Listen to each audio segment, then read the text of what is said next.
Thank you, Anna, and welcome everybody.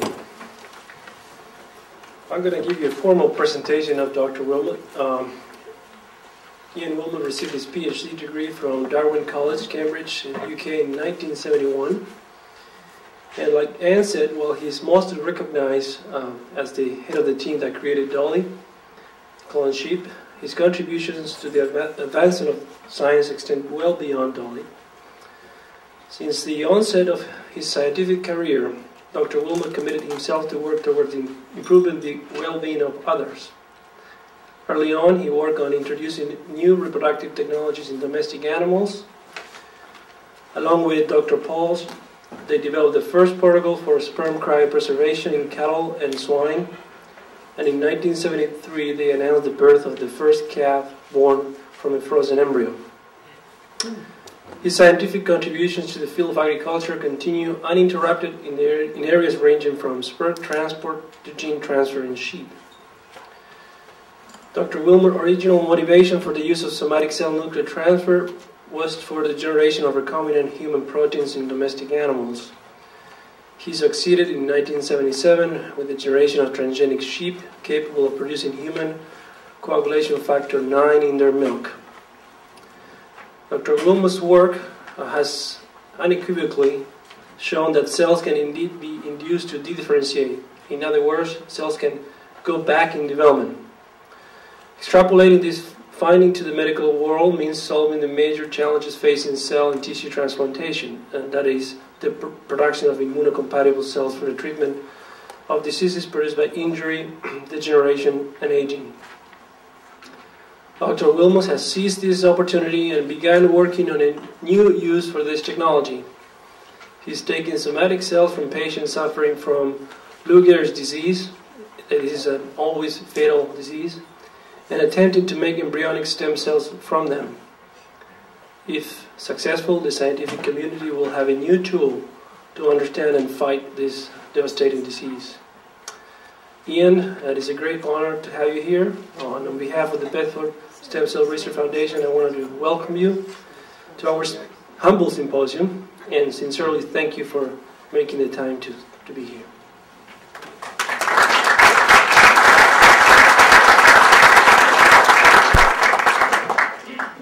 Thank you, Jose, for that very generous introduction, and thank you for the warm welcome. It's a pleasure to be here, and I'm looking forward to learning a lot as the day goes on. Before I get into the meat of the talk, I should make some acknowledgements. First of all, across the bottom of the slide are organisations which have funded the research over the years, mostly UK government organisations, but a European grant at one point, and you'll notice Geron, the Californian biotech company, supported our work at one point. In the interest of full disclosure, I should tell you that I own some of their shares, but I don't think it's going to influence the discussions today. More important is to make the point that this sort of research depends on a lot of different skills, and these are the names of most of the people who've been involved over the past 20 years. Some of whom, of course, will be known to you, like Lawrence Smith, who has a position in Canada, just outside Montreal, Keith Campbell, who's now at Nottingham. A great number of people who've contributed. Different skills, micromanipulation, cell culture. Susan Ryan, the top right here, is a pathologist. She's in charge of pathology at the vet school in Edinburgh.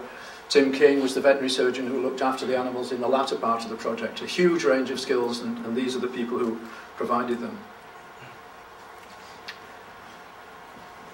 There's a mixture of things in the talk, really. What I want to do is to give you a broad overview of the stage of the technology at the present time, the new opportunities that were created.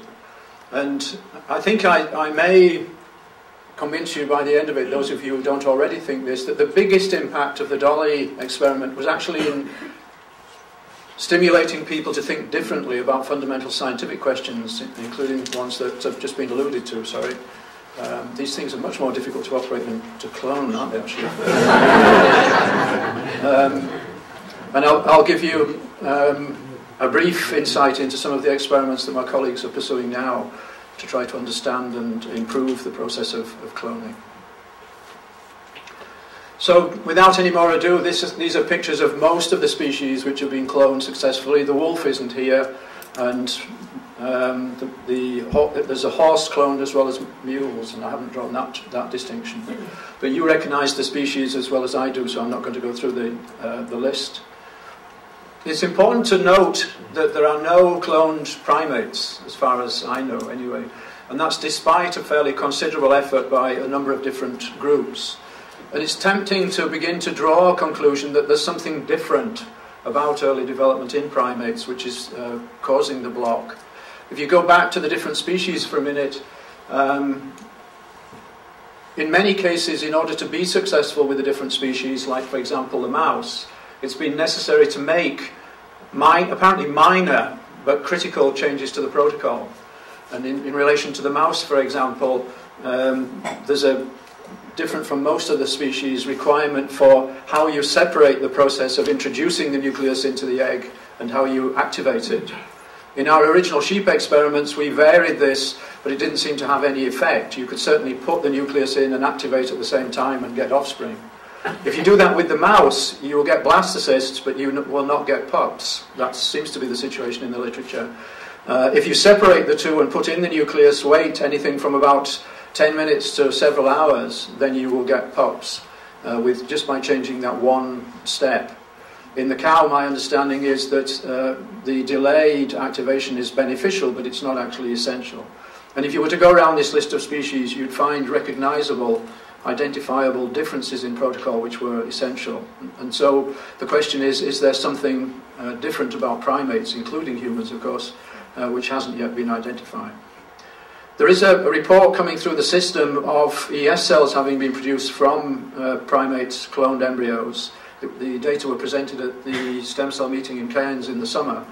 I would describe the results as producing one cell line from just over 300 oocytes. There was a second cell line, but it had significant incidence of aneuploidy, which is why I would push it to one side. And so it's a little bit difficult to know whether they have made a new innovative step or whether this is just a very rare piece of good fortune until the work has been repeated.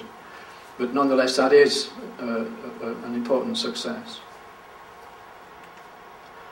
I'm sure that many of you will know that the cloning procedure remains an inefficient process.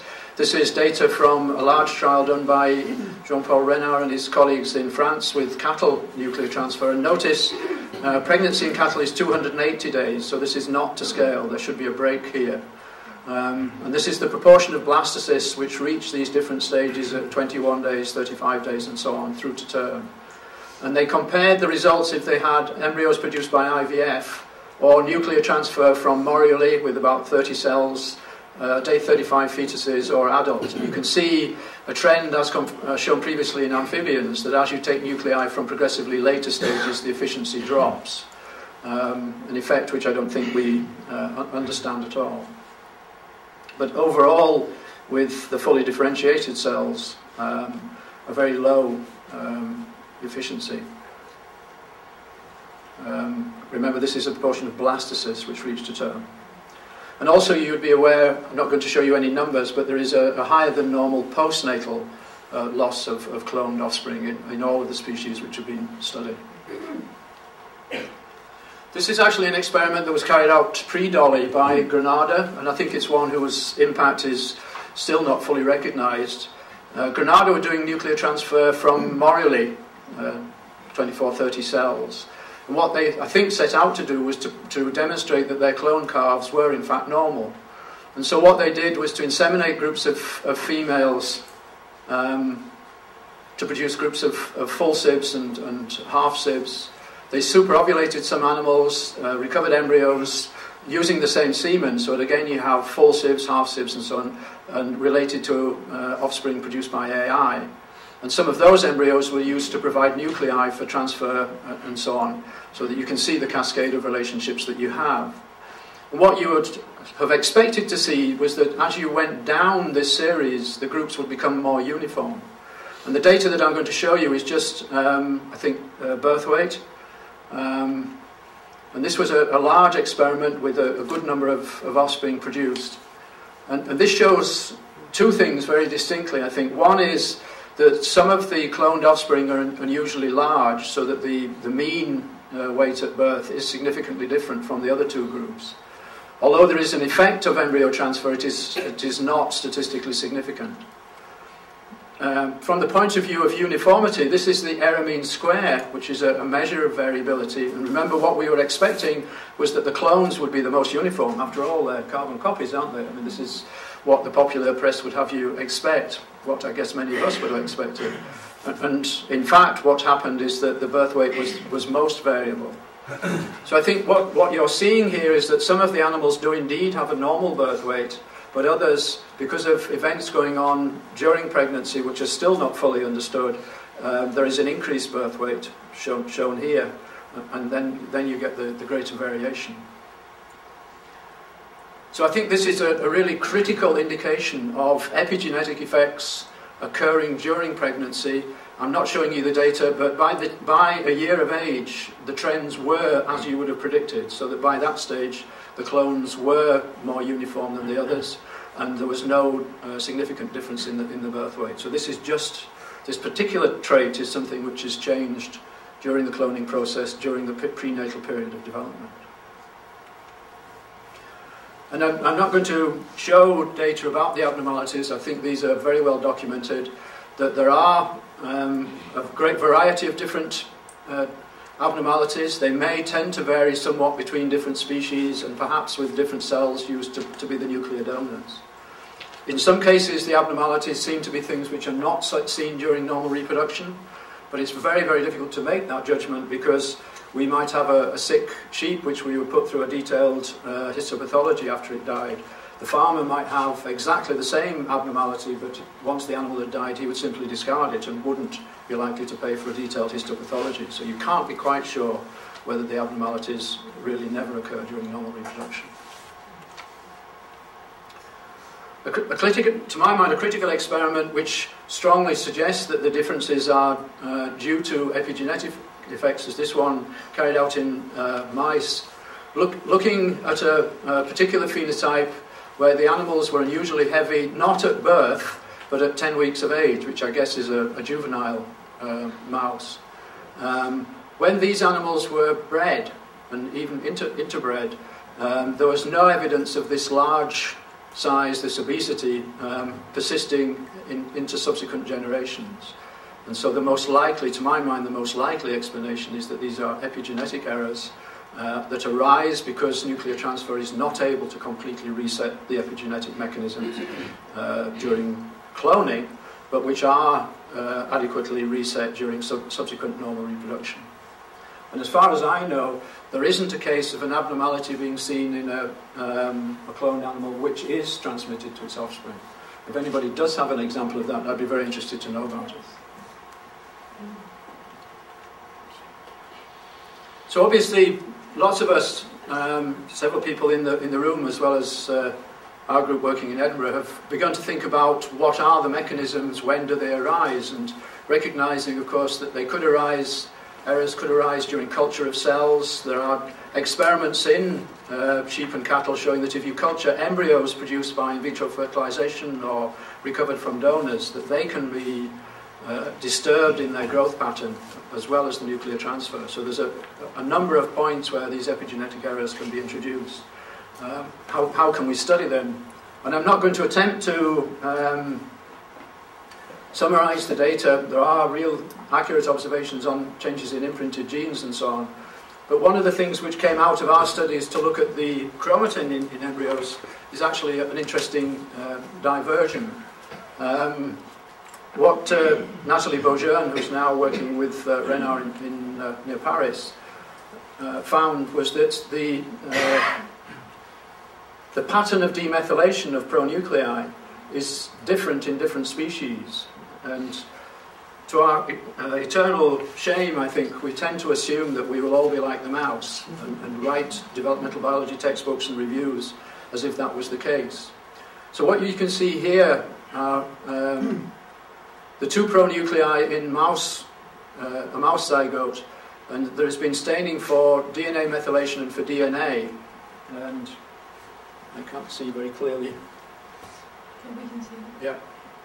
There should be, that's labelled polar body, there should be another pronucleus, which I can't. Yeah. It's there. It is, okay. Yeah. I do actually have the handicap of being colourblind, so which doesn't help with these things. But I can see the bottom one here, which is human, where you can see the two pronuclei. So that there has been removal of the DNA methylation on what's presumed to be the male pronucleus. This simply doesn't happen in the same way in the sheep and the rabbit, which is shown on the right-hand side here. So a distinct developmental difference, which Natalie and colleagues then went on to investigate by putting sperm from different species into oocytes of different species to ask the question, did this difference reflect differences in the sperm or the oocyte? And you can see that the answer is both. That the extent of demethylation is least if you put a ram sperm into a sheep oocyte. That's the extreme right-hand column here. And it's greatest if you put a mouse sperm into a mouse oocyte. That's the extreme left-hand column here. And there are steps in between the two. So it reflects differences in both the oocyte and the sperm.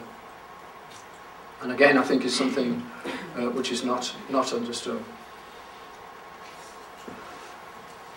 As many people in this room would know, several groups have gone on to look at the pattern of DNA methylation in nuclei produced either by in vitro fertilization. This is the sheep, looking at a single nucleus from a 2-cell embryo or a single nucleus from an 8-cell embryo, and on the right-hand column, similar nuclei from embryos produced by nuclear transfer. Obviously, when you only show specimens from one embryo, you're selecting to make the point, but the point I'm trying to show is that there is a different distribution of the DNA methylation. It's much more in single large clumps in the cloned embryos, resembling a somatic cell nucleus rather than an embryonic nucleus. There's different incidences of the efficiency with which DNA methylation is reprogrammed back to that state which you'd expect to see in an early embryo. So what you see in these two columns here is that the paler column on the left is an embryo produced in an animal that's been mated. The right-hand column, an embryo produced by nuclear transfer. And you can see that overall the level of DNA methylation in cloned sheep embryos is higher in the earlier stages. It ceases to be significant at the 16-cell stage. And of course this is approximately the stage where the genome is switched on. And one possible interpretation is that those embryos which have the unusually high level of DNA methylation are not able to initiate transcription, and so they simply don't appear in the later stages of development. The other difference which Natalie detected is in the blastocyst stage, where there was no difference between the two groups in the DNA methylation level in the inner cell mass, but cells in the trophoblast were more heavily methylated in the cloned embryos. And this may be tempting to draw the correlation that the placenta is often developing abnormally in these conceptuses. So in just sort of summarising overall the position as far as cloning is concerned, I think it is fair to say that the techniques are reproducible, if inefficient, in that they're used by a number of labs all around the world. Sorry, get this right, but maybe by the end of the talk. That we would interpret the data that's available as indicating that these limitations arise because of a failure to reprogram, leading to epigenetic errors. That some of them may arise during culture of the cells or the embryo, leading to a variable outcome. In thinking about cloning, you tend to think in terms of somatic cells and the limitations being due to somatic cells. And this is, I'm embarrassed to see that I haven't put the authors onto this paper. It's a Japanese paper, I think published in either BOR or Journal of Reproduction and Fertility, looking at development of mouse embryos after nuclear transfer from the extreme left-hand end, 2 cells, 4 cells, 8 cells, and ES cells. And this number above the column is the percentage of the embryos that develop through to term. Just simply to make the point that in this species, and the nuclei were in G1, because of course you cannot put cleavage stage embryos into G0, which may offer an advantage. But just simply to make the point that by far the biggest drop in efficiency has already taken place by the 8-cell stage. And we would all know that every one of those cells is still able to contribute to the different tissues of a chimera. So that although there is still full developmental potential in that cell, there are already changes in nuclear organization in some way, which limit their deficiency of their use during nuclear transfer. As it were, a superficial paradox, which I think is still not understood. And I would recognize, of course, that if you did a similar experiment for cattle or sheep, there would be a slope, but it would be very different. It would tend to go out, with it being possible to get development from significantly later stages of early cleavage. So not all of the changes that limit development take place during the final differentiation of tissue. Some of them take place very early on. A very significant drop there between the two-cell stage and the four-cell stage. And this experiment's been done twice by two different groups with really quite similar results.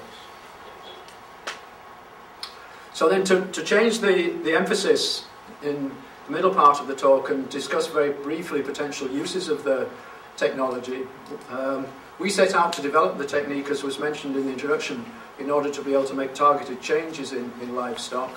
There is the recognised potential benefit of being able to get cells from cloned human embryos, which I'd like briefly to discuss, but also the impact on our fundamental understanding of development. I don't think I have to explain to this audience the reason why it would be beneficial if we could have procedures to modify farm animals, particularly pigs, so that their organs could be used for transplantation into humans.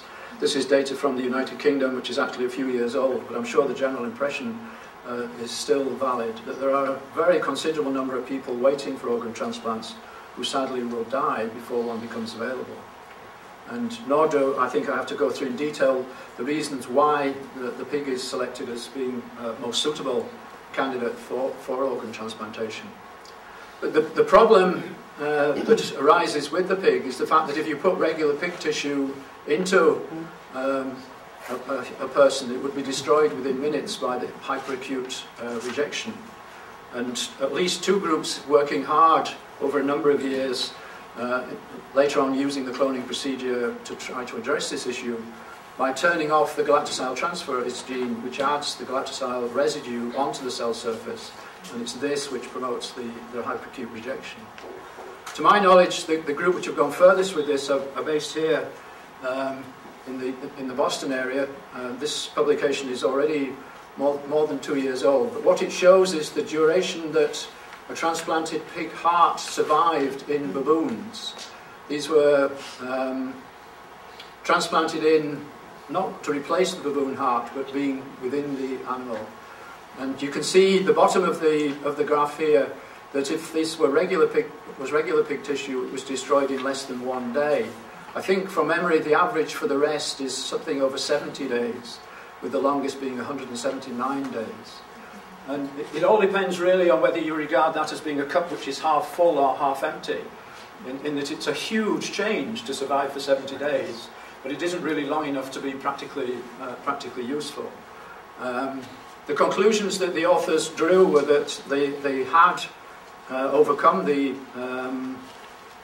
hyperacute rejection, and there was no evidence that they could detect of antibodies contributing to the failure of the tissue. It was breakdown in the smaller blood vessels, the microvasculature, which seemed to be the cause of loss, as I understand it. But to my mind, and I have no involvement in this whatsoever, so I'm totally unembarrassed to advertise the work done by Jim Roble and his colleagues at Keynote. It's published, again you can see, a number of years ago. Their work to produce human antibodies in cattle, which involved showing very schematically production of a microchromosome in a microcell with sufficient of the normal chromosome architecture to be able to replicate. So it was then possible to introduce this into cells which could use for nuclear transfer. So you'll realize this is obviously not to the same scale. This is a cell with the additional chromosome in being used during nuclear transfer. Producing blastocysts and producing fetuses. But those of us who have been involved in trying to make genetic change this way using somatic cells know that it's almost certain that if you allow this pregnancy to continue, it will not go to term, because the at least my interpretation would be that the handling necessary, the handling of the cell, and the duration of time that you have to have it in culture would mean that it would be no longer suitable for producing a cloned offspring through this route, And the step which Jim and his colleagues introduced was to recover the cells at this fetal stage and take advantage of the reprogramming that's gone on, to be able to screen the cells, to be sure that they are carrying the additional chromosome and that the chromosome is still intact, and then do a second round of nuclear transfer. So that there were cattle produced, this is in the first paper, which have both human and bovine immunoglobulin genes in, and that the human genes were expressed. There's then a second round, which is what's described in the second paper, in which they use the same approach to delete the bovine immunoglobulin genes. And these are, of course, huge sequences. And then they had animals which only produced human antibodies. There may be people in the room who know more about this, and again, if that's true, I'd be really pleased to know about it. Since this is, as far as I know, their most recent publication, you have to begin to wonder whether they've run into subsequent difficulties, which they're no doubt trying to overcome. And it would be encouraging to think that there may be more publications coming soon. Jim actually talked to this group about 3 or 4 years ago. Okay. So when they were just getting this organized. To that stage. Yeah. So Anne was telling me that you'd already had a talk from Jim describing this, and I hope you agree with me that this was a really spectacular and effective use of the technology. It was a loss for Massachusetts. Yes. So I won't dwell with that anymore. In fact, I'll skip over that slide. The last of the uses that I wanted to discuss is really just using Lou Gehrig's disease as an example of the way in which cells from cloned human embryos could be used to gain an understanding of inherited disease.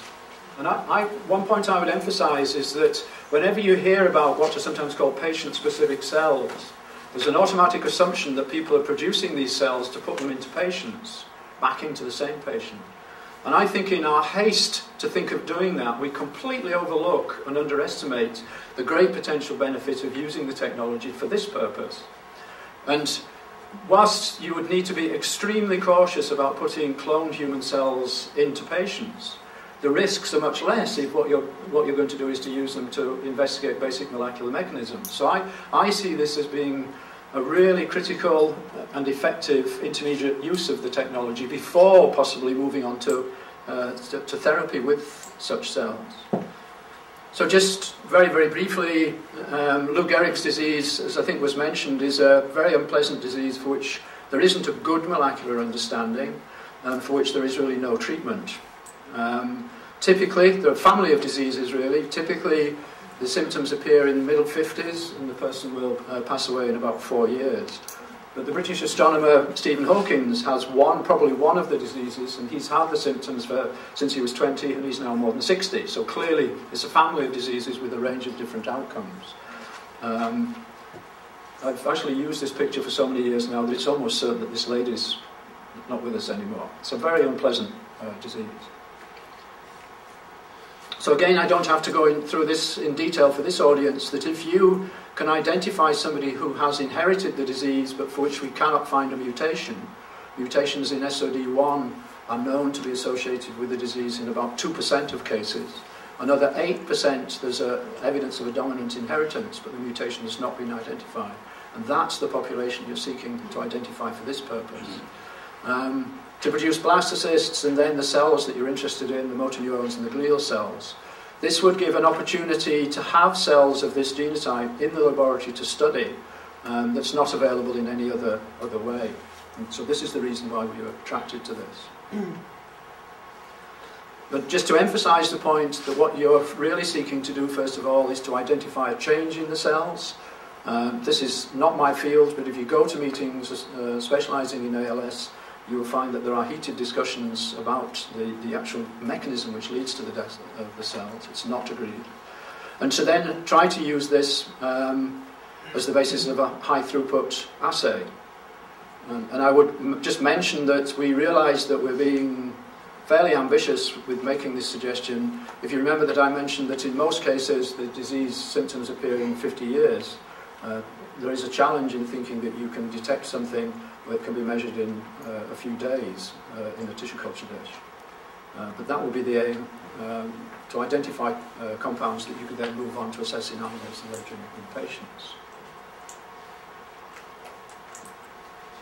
I think you could imagine a variety of different circumstances where this approach, if it can be made to work, would be useful. There are inherited cases of the other neurodegenerative diseases. I have a colleague in Edinburgh who would be really keen to look at cells from patients with schizophrenia, another psychiatric disease. Sudden heart failure, cardiomyopathy. Christine Mummery and her colleagues in Holland are using this sort of approach to try to produce cells for study. And different cancers. I think that the rules are that if you have a case where it's likely to be inherited, where you cannot harvest the tissue from the patient whilst they're still alive, so the central nervous system is a clear candidate, but you can produce that cell type from embryo stem cells, then this, in principle, provides an opportunity to have cells that are affected in the disease to study in the laboratory. So then to move on to what I think will in the end be the most important area, and let me introduce you to three of my grandchildren. I just like this for a little break. Sadly they're in Norway and I don't see them very often, so it's actually I see them more often like this. Because what I want to do is to just make the point as to the fundamental conclusion that came from the Dolly experiment. A number of years ago, they and we all look like this. And all of the different cells which make up their bodies and ours came from the single cell. And almost all of those cells have the same genome. Not quite all, but almost all of them. And what we would now believe is that the way in which the different tissues are formed is by mechanisms regulating to produce a different pattern of gene expression. And what we used to believe was that the mechanisms which bring that about were so complex and so rigidly fixed that it would not be possible to take them back and de-differentiate them back to the stage of the zygote, say, or any stage further back. And clearly what Dolly showed is that we were wrong. And what the result encouraged was more people to try and think of other ways of de-differentiating cells. And as I'm sure we will all know, progress has been made within the last year very spectacularly. One of the approaches which, with colleague Jane Taylor, we've used, but our work's been interrupted by first the move from Roslyn, and Jane produced a lovely baby daughter a few months ago, so she's been away on maternity leave, was to look at basic mechanisms during oocyte maturation and embryo development. So if you will allow this schematic to show the germinal vesicle stage, the second metaphase, the pronuclear stage of the zygote, I'd be happy to discuss this, but I think it's likely that there are critical changes which go on during this period, certainly after GV breakdown, possibly after ovulation, which then are absolutely essential for normal development, not just during formation of the pronuclei, but indeed all of the way through to term. And so what Jane and I wanted to do was to use different approaches to study what was going on in this period within the white box, going through from the GV through to pronuclear formation. And what we were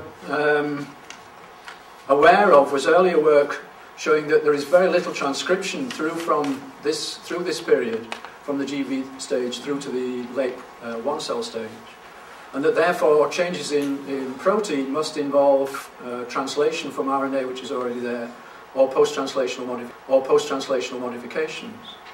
And the question that we wanted to ask was, could we use RNAi to knock down RNA populations at the sort of GV stage and later, in order to reduce the level of candidate proteins.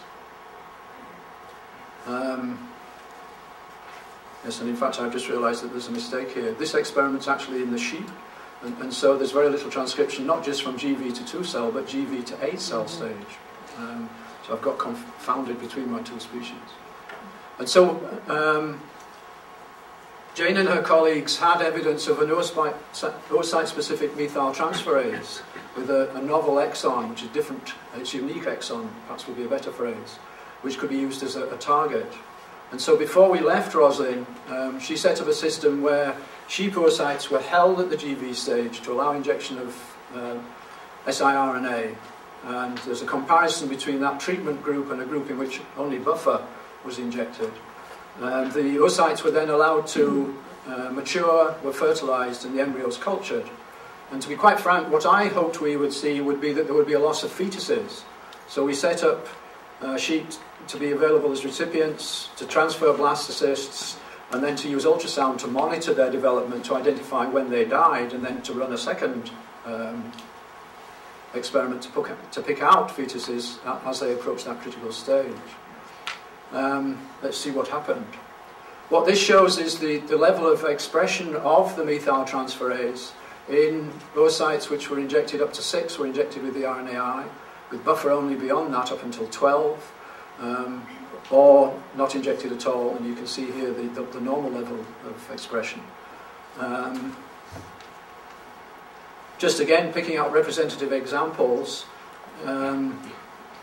some of the embryos from the control groups produced blastocyst. None of the eggs which had been injected with the RNAi went beyond this sort of stage. You'll see Jane's notes here, 16 up to 32 cells. Nothing beyond that at all, certainly no cavitation. And just to show you the raw data, you can see that on every occasion, some of the control group embryos reached blastocysts. At day 6, 20%, 53%, 12%, with an average of 26%. In the day 7 stage, rather higher, an average of 54%, which you might think is a little bit low, but when you remember the series of things which has been done by way of holding them, injecting them, maturing them, and so on, it's really not too bad a figure. And absolutely none of the embryos of the oocytes which have been injected with the RNAi reached the blastocyst stage. So it's a totally different effect. Now, the caveat I would want to point out is that there's a critical next stage to the experiment that we weren't able to do before we moved, which is to put in a rescue construct and show that if you put in that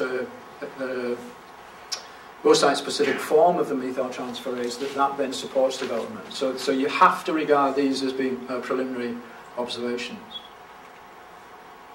But I think what we have shown is that, as have others of course, that you can use RNAi in this way to knock down specific factors, and there is then this preliminary evidence of an effect of this methyltransferase in very early development, which is just simply not understood, not been previously identified or studied.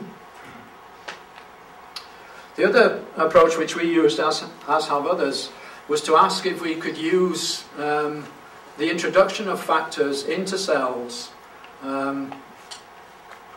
as a way of identifying the factors in eggs that are responsible for the reprogramming, which actually really do the work during nuclear transfer. You know, these are the magical things. And because of the various obvious factors of availability of material, we originally started working with Julian Blow in the University of Dundee using frog oocyte and egg cytoplasms because there was so much more material available. And we found it's impossible to get a reproducible effect of the frog egg extract on gene expression during the period of time that it was possible to expose them to extract, which was maximum of around about 8 hours. And after having 2 postdocs, one in each lab, toiling away for almost 2 years, we gave in and started to use ES cell extract to look for effects on gene expression in order to set up the same sort of assay. So just to go through this in a little more detail, you can use streptolysin O to make holes in the cell membrane, which are, which we have data to show that we did do. We do not have any data to show how stable they were, how long the holes would last. You can then put the cells into your extract in order to allow the proteins and other compounds to get through the holes to the nucleus in the target cell.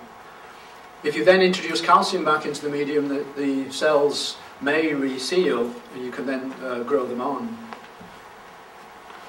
So what Jerry, working in Dundee, and Katrina, working in Edinburgh, did was to set up procedures for permeabilising quite a large proportion of the cells. This peak here is at around about 80% of the cells permeabilised. It was then possible to expose them to either frog egg or oocyte extracts or mouse CS cell extracts before sealing them in some cases and then culturing them for up to 48 hours. The only effect which we were able to show of Xenopus egg extract was one which Keith Campbell and his colleagues had already published, which was the removal of lamin AC from the fibroblasts which were being used for treatment. So what you can see at the bottom, let's start at the bottom, are Xenopus extracts. With the column on the left here is where you have, sorry, let's start at the top, I'll change my mind. These are the untreated controls, so you can see the lamin still present in the cells. If you put those cells into a mouse CS cell line extract, the lamin can be removed. If you stop the production of ATP with pyrase, then the lamin AC is not removed, suggesting that it's an energy-dependent process. With Xenopus extract, the lamin AC is removed, and again it appears to be an energy-dependent process. Lamin B is not disturbed, as you'd expect, and this is DAPI to show the location of nuclei.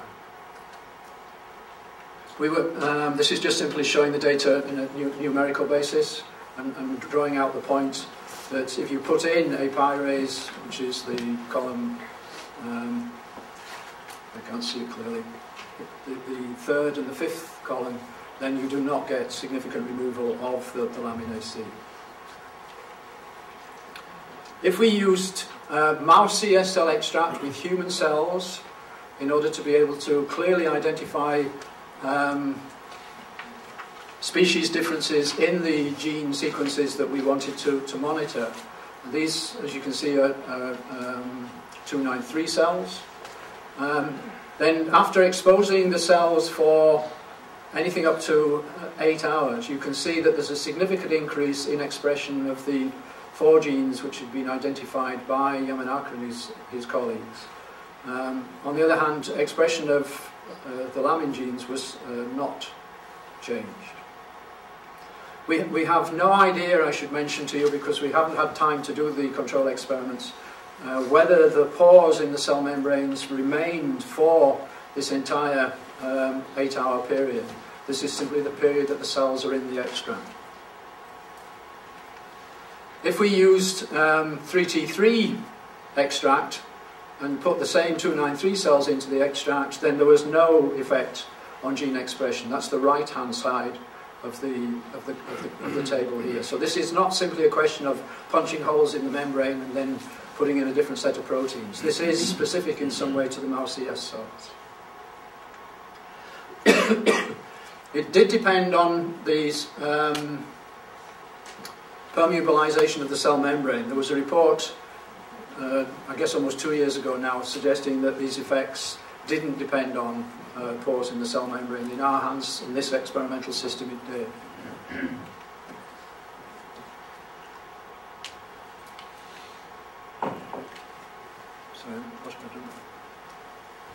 So, okay, so the first one was frog extracts. That's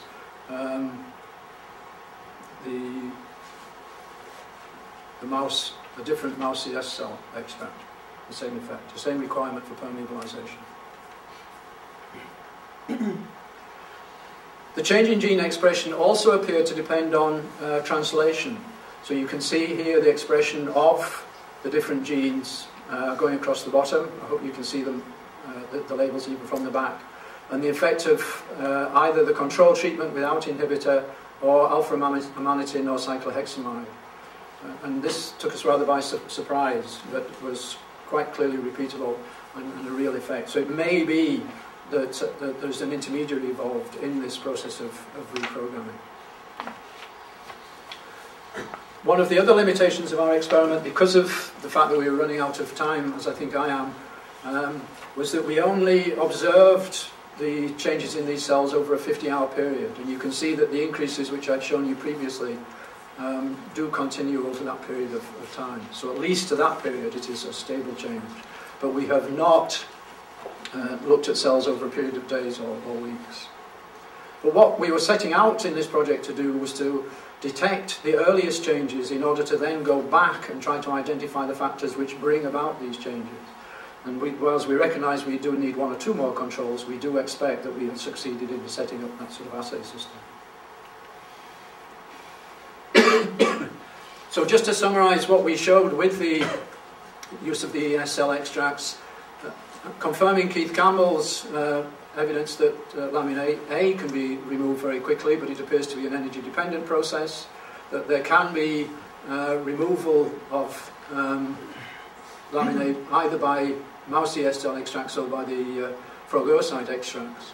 There was induction of expression of the pluripotency genes. I haven't shown you the data, but it involved or was associated with recruitment of POL2 to the relevant promoters. There were changes in the histone H3 methylation, which suggested a loss of repression of expression during this period of time, but only that. And that these depended on certainly permeabilisation of the cell membrane and translation. And as I've emphasised, these changes were only observed over a 48-hour period. Now, of course, all of this really pales into insignificance into what I think is an absolutely stunning series of experiments which were initiated by Yamanaka and his colleagues in the University of Kyoto, where their work with the retroviral vectors has shown that just 4 transcription factors, the 4 which we've emphasised in the last few slides, are able to change cells so that they become very much like ES cells and are able to form germline chimeras, albeit at a very low efficiency.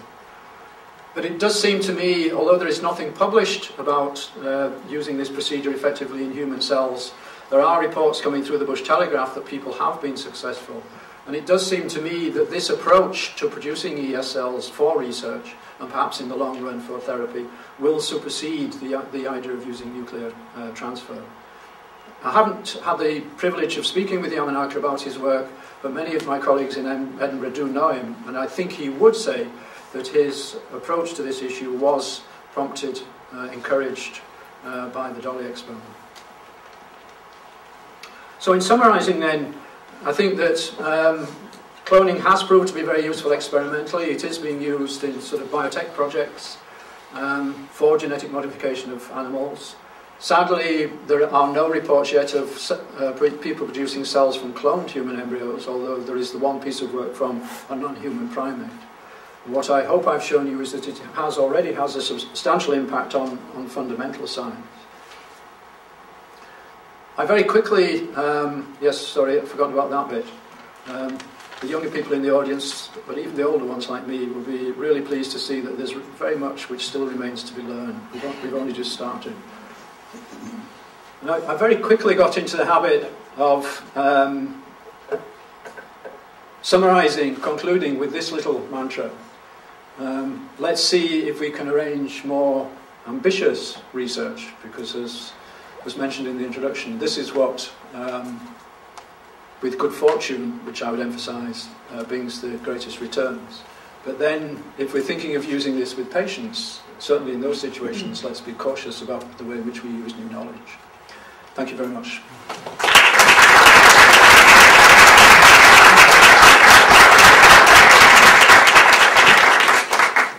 I think we have time for a couple of questions at the end. Thank you very much, Ian. Jim Roble, the investigator that he mentioned as part of his talk, was here for the dinner talk a few years ago and outlined this very terribly ambitious project where he was going to systematically knock out all of the genes in a cow that makes cow immunoglobulin and put in human genes. And the idea behind that is that when you have an epidemic coming through like West Nile virus or some terrible disease, you can actually produce in cattle human immunoglobulin against that virus. So this becomes a very powerful method for passive immunization that is what is driving this. And Jim Roble was at the University of Massachusetts for many years, And he simply got aggravated with dealing with the state, and he left. So we lost all this technology to Massachusetts. He's now in South Dakota. You lost it to Japan, actually, didn't you? Well, the Japanese are underwriting him, but he's in South Dakota. So, are there any particular questions now? Or disagreements. Yeah, or disagreements. Yeah. Don't you think the fact that we haven't cloned a primate is simply that we can't put enough embryos back into transfers, because we're actually very limited by the IACUC. I think we can do 8 or 14, up to 14. Yeah, it's a very strong point. And